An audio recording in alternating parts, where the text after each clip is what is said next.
Good morning বন্ধুরা, Momita kitchen and ব্লগে তোমাদের জানাই স্বাগত। বন্ধুরা, আশা করি তোমরা সবাই ভালো আছো। তো আমিও খুব ভালো আছি। তো বড়দের প্রণাম, ছোটদের অনেক অনেক ভালোবাসা জানিয়ে আজকের ভিডিওটা শুরু করছি। তো আজকে আবারও তোমাদের সামনে নিয়ে এসেছি একটি কুকিং রেসিপি। তো সেটা হলো ঘরোয়া পদ্ধতিতে সামান্য উপকরণ দিয়ে বানিয়ে নিলাম দম বিরিয়ানি। তো ত্রিপুরার আমাদের এখানে নর্থ স্টাইলে বারবার ত্রিপুরাতে কী করে দম বিরিয়ানি বানানো হয় সেটাই তোমাদের সামনে শেয়ার করলাম।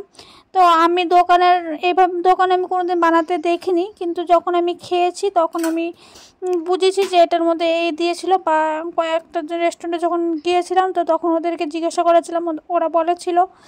তো চলো ফার্স্টে চিকেন নিলাম। চিকেনটার মধ্যে পেঁয়াজ, রসুন, আদা সব কিছু দিয়ে দিলাম, আর সামান্য কিছু কাঁচামরিচ বাটা দিয়ে দিলাম। দিয়ে তারপর এটার মধ্যে দিচ্ছি গোলাপ জল, কেওড়ার জল। তো সেখানে আমার পেঁয়াজটা একটু বেশি হয়ে গিয়েছিল। তো তারপর দিলাম সেখানে আমি বিরিয়ানি মশলা, তো তারপর নুন, হলুদ আর একটু জিরে দিয়ে এটাকে খুব ভালো করে ম্যারিনেট করে রেখে দেবো ফ্রিজে। আর সেখানে আমার বন্ধুরা মাংসটা একটু চিকেনের পরিমাণটা একদম কম হয়ে গিয়েছিলো। আমি ভেবেছিলাম যে ঘরে চিকেনটা বেশি, তো তারপর যখন ফ্রিজ থেকে বের করলাম তো দেখি চিকেন একদমই কম। তো ভাবলাম যা আছে শুধু আমি না খাবো, যেতটুকু পিস আছে সেইটুকু আমার হয়ে যাবে। তো বানিয়ে নিলাম। তো দেখো এগুলিকে খুব ভালো করে ম্যারিনেট করব, আর আমার ম্যারিনেট করতে খুব ভালো লাগে। তো তারপর চলে যাব ভাজাভাজিতে, ডিম ভাজবো। আমাদের এখানে বিরিয়ানিতে ডিম মাস্ট বি থাকে। ডিম আর আলু আমাদের এখানে কমন। ডিম আলু ছাড়া আমরা কোনো রেস্টুরেন্টে, আলুটা অনেক সময় স্কিপ হয় কিন্তু ডিমটা কখনো স্কিপ হয় না। তো আমি আলুটাও স্কিপ দেখিনি, একটা দুইটা জায়গার মধ্যে আলুটা যা স্কিপ ছিল, কিন্তু আমাদের এখানে দম বিরিয়ানিতে ডিম আলু মাস্ট বি থাকে। তো চলো ডিম আর আলুটাকে খুব ভালো করে ভেজে নিচ্ছি। আর দোকানে কিন্তু ভেজে দেয় না, দোকানে কিন্তু সিদ্ধ হয়ে দেয়, কিন্তু আমার সিদ্ধ ডিমটা খেতে একদমই ভালো লাগে না বিরিয়ানির মধ্যে, তাই আমি ভেজেই নিই। তো ডিম আর আলুগুলি খুব ভালো করে ভেজে নিলাম। তো আলুটা সিদ্ধই ছিল, তো সামান্য একটু নুন হলুদ দিয়ে ভেজে নিয়েছি। তো তারপর চলো, তো এখন আমি চলে যাব চিকেনটা রান্না করতে। তো চিকেনটা একটু রান্না করতে হবে। তো চিকেনটা দিয়ে দিলাম। চিকেনটা সব কিছুতে ম্যারিনেটেড ছিল। তো চিকেনটার মধ্যে বন্ধুরা আমি কিন্তু মিঠা আর আতর সেটা ব্যবহার করেছিলাম। তো তোমাদের দেখাতে ভুলে গিয়েছিলাম। আর চিকেনটার মধ্যে 2টা আলু দিয়ে দিলাম, যাতে আলুগুলির মধ্যে একটু মশলা যাতে ঢুকে, 2টার মধ্যে যাতে ঢুকে, আর বাকিগুলি তো হয়ে যাবে। তো চিকেনটা এখানে কষানো হচ্ছে। তো আমি সেখানে চালটা ভাতটা রেডি করে নেব। তো একটা বল নিয়েছিলাম, তার মধ্যে পরিমাণ মতো চাল নিয়ে জল দিয়ে দিলাম। তো এটার মধ্যে দিয়ে দিলাম জয়িত্রী, জাবিত্রী, স্টার এঞ্জ, লং, এলাচি, দারচিনি, তো যা যা আছে সব কিছু দিয়ে দিলাম গোলাপ জল আর কেওড়ার জল। তো আবার ভাতটাকে বন্ধুরা আমি 80% কুক করব, ফুল কুক করব না, শুধু 80% কুক করব। তো আর বাকি 20% দমে হবে, তো হয়ে যাবে।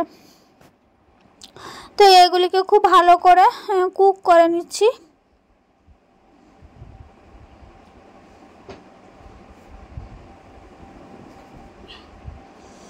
তো দেখো বন্ধুরা, আমার ভাতটা কিন্তু প্রায় 80% হয়ে গেছে।